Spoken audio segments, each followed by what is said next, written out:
I'm confused now with all these numbers. This is exactly my point on information filtering. Now we have... Okay. Now we could go ahead and talk about a bunch of pro words.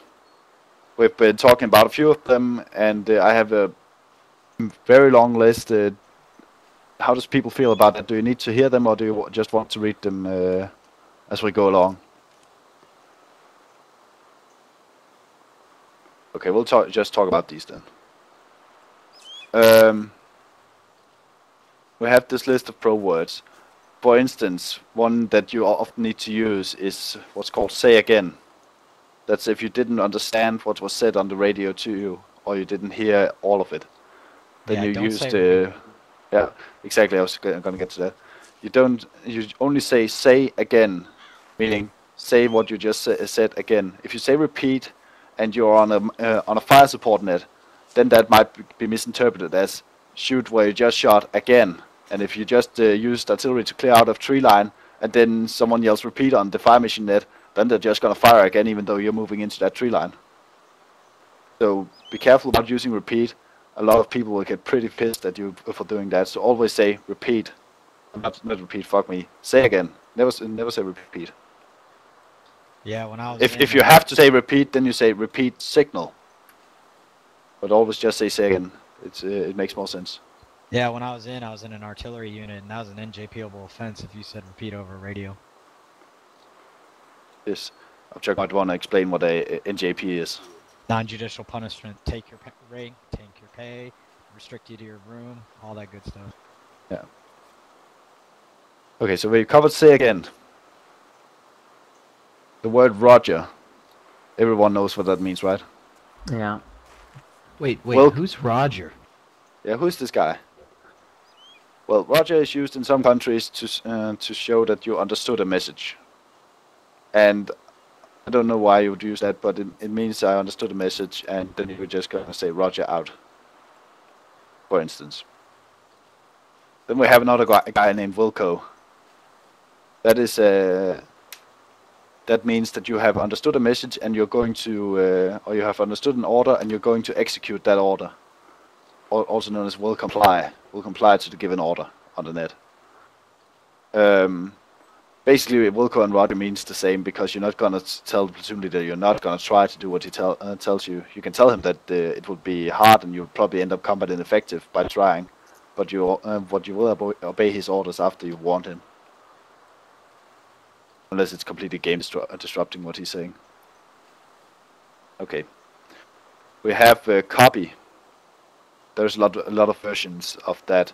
We have first off how copy. If you have said a long message and you're not sure if the guy actually heard all of your message, then you ask how copy at the end of the message. That actually basically can be used as a over. Make sure you usually say how copy over. But a lot of people just say how copy. And this is just to ask the guy if he understood what you said.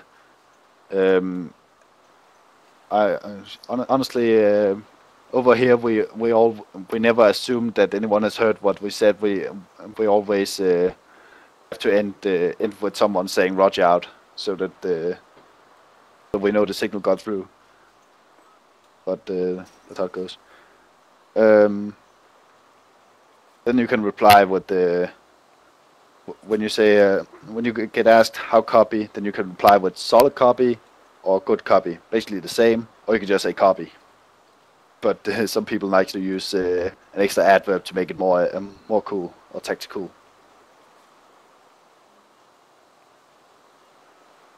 How copy, guys? Solid copy. Copy. Solid copy. Okay. There's also a word used a lot in English called acknowledged. On the radio, you don't say acknowledged because it's just a long word. It's a waste of time to say, so you just say "ack" when you understand something or acknowledge that you heard something. Then you just say answer with "ack." But if you ever heard that, yeah. Sorry for interrupting. You can also acknowledge things with your call sign. So, Ranger 1-1, do you copy? Ranger 1-1. Yeah, exactly. Especially on especially on radio checks. In order to make them short, you just answer with your call sign usually.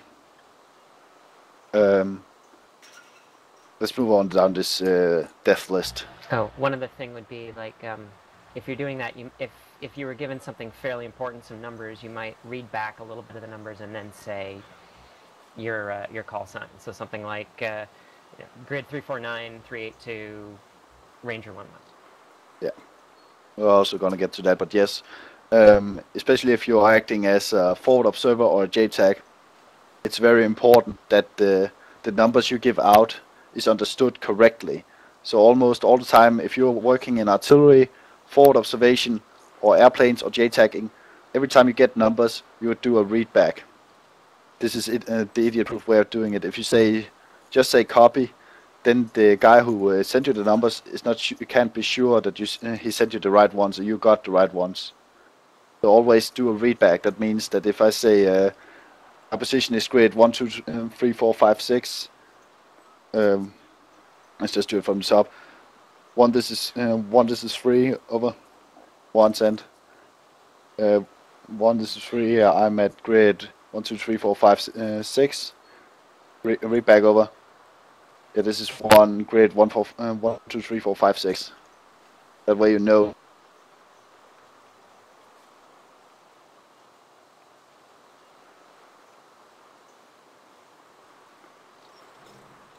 Tell me if there's something you're not catching on, guys. Okay.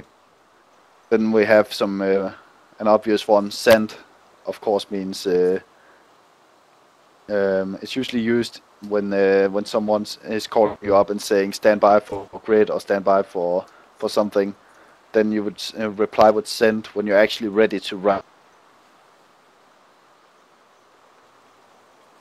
So if, for instance, if someone calls 3, this is 1 message over, then 3 would reply with this is 3 send once he has his pen and paper ready to copy down that message. Okay. During a message, you might be sending a long message, like for instance in this in a call of fire, for instance. You'd be sending a lot of information to the FTC. So you would break up your signal with for instance, I'm targets is grid 1, 2, 3, 4, 5, 6. More to follow over. And then he would reply with send again. Target type, target description, ammunition use and stuff like that. This is all. This is all to show that you want to break up your signal so that other people can talk, but there's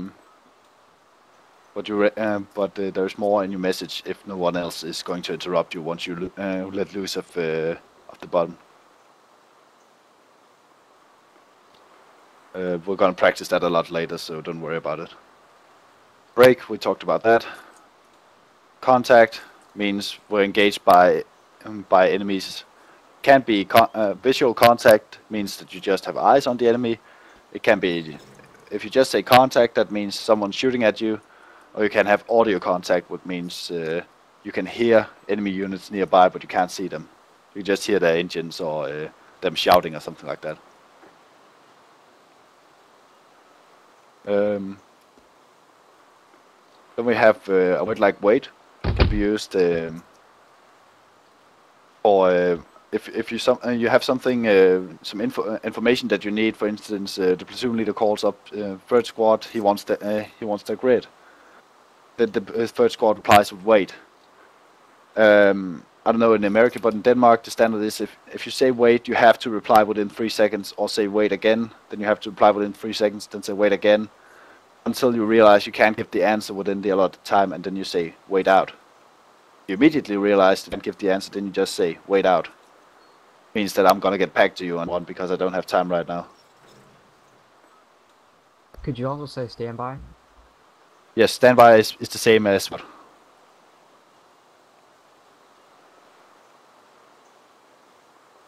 Over and out, we don't need to talk about those.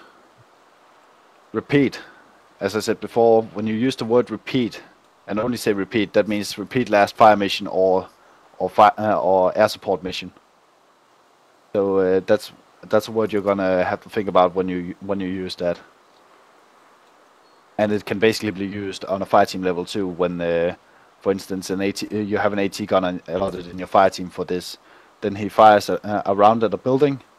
He has some effect, and you say repeat. That means fire a round again at the same point. We also have a little slang here called lock. A lock is short for location. So instead of using a long word again, then you can just say my log is at grade 1, 2, 3, 4, 5, 6. Quick fire, obvious. Then we have a few that could be less obvious. We have what's called an RV, which stands for a rendezvous location. For instance, if we're out in the forest at night and we risk getting separated, then we'll set up RVs so that if we get separated and realize that, okay, let's just go back to the RV and find each other. Then an RV should be a clearly defined piece of ground, like a hill or a slope or anything that you couldn't be, or a wood line or something like that, that you're sure where it is. Then we have ORVs, which are objective rendezvous locations. And these are, for instance, if you want to attack an objective, then but you have to march in vehicles or on foot to get to that objective. Then you have set up an ORV, which is if for some reason that elements get separated, then they know to move to that position to partake in the next operation or the next objective. When you also a good one for FOs or anything like that is to say figures before you send numbers. For instance, or say, if you send a grid, of course you could.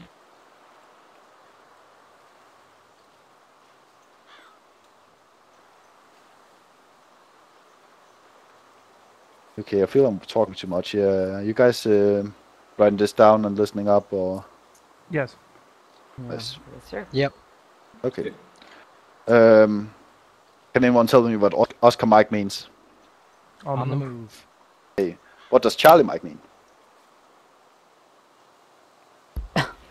Hey, gotta hand if using high speed shit like Oscar Mike and Charlie Mike and short things like that, well, it does fulfill the brevity portion of our ABCs of radio traffic. It does not fulfill clarity. People use different two-letter pro word, all sorts of different things, and in the particular community that we play in, it's actually detrimental to radio traffic because so many people have so many different understandings of those. I mean, Oscar Mike is one that's understood by a lot of people. That's why I'm trying to teach a standard here. This is actually the point of UOTC, that we try to teach standards for people. And a good standard could be this set of pro words, right? Yeah. Okay. That's not on my list. So what was Charlie So Mike? Charlie Mike? Charlie Mike means I'm continuing movement. It's an easy way to if someone calls you up on the net and asks you, what are you doing? Where are you? What are you doing? Then you just say, I'm at waypoint 1, Charlie Mike. Meaning I'm continuing to move towards waypoint 2 or whatever you're supposed to do right now. So that's just an easy way to give a log stat. Okay. LUP is or FUP means the same thing. It's a form up point or lying up point, which is for especially if you need to do columns or big platoon formations of some sort. Then you want to place an LUP or FUP, which is where the platoon will form up and get ready for their task. For instance, if the platoon leader wants to move towards an objective, and he wants the platoon to be ready in a line formation when they move out, then he would place a form up point where he expects the enemy contacts to, or before he expects enemy contacts, so they can move out ready to fight. Okay, this is pretty much this list. If you want to read it again, you can go into the what they call the lesson plans in UOTC, and read Cedric's piece on how to do radio procedures. I have a question. Yeah. Do you guys use the term interrogative, and when is that used, if you use it? Interrogative is a tactical term that we're not really using here because it's a waste of brevity. Interrogative would be used if you need to ask someone a question. If you probably got that from Generation Kill, and they usually, if they have something to report, they just report Hitman 2 is 2-1. I have infantry on my 12 o'clock. But if they need to ask him something, then they say Hitman 2 is Hitman 2-1 interrogative. Yeah, I did that for me too. Okay, try again. Okay, not just me. Okay, interrogative basically just means I need to ask you something. It's pretty much a waste, because if you're saying Hitman 2 is Hitman 2-1, then Hitman 2 knows that you want something from him, and then he's gonna answer. Okay. I'd say the only time we really use it here is at the mission planning Yeah, there's pretty much no before we point go telling in. him you have a question. He automatically assumes that it's going to be a question. Yeah, exactly. Yeah. It's a waste of words. Okay. Are you guys hearing me? Or? Yeah. Yeah, gotcha. Oh, okay. Yeah. Sorry. Okay. Lastly, we've talked about how to do a radio check, but we're just gonna practice it again real quick to make sure it's work. Yes, Mark. It's but it is pretty useless, because you're gonna say interrogative and then you're gonna say what information you require. You can just go ahead and say what information do you require instead.